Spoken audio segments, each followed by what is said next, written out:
How to download and install the idCAT certificate. Once your identity has been verified with one of the idCAT registration entities, you will receive an email with instructions on how to download and install the certificate. The idCAT certificate can only be downloaded once.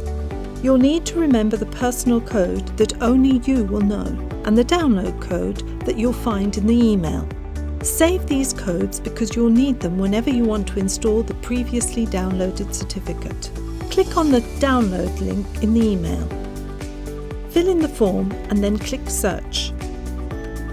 The details must be exactly the same as those you provided when you requested the certificate.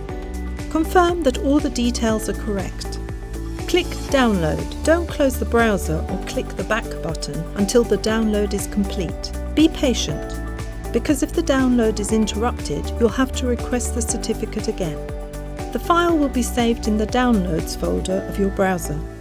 Open the file and follow the instructions in the installation wizard. Click Next. In the password field, enter the download code provided in the email you received, and then select Mark this key as exportable.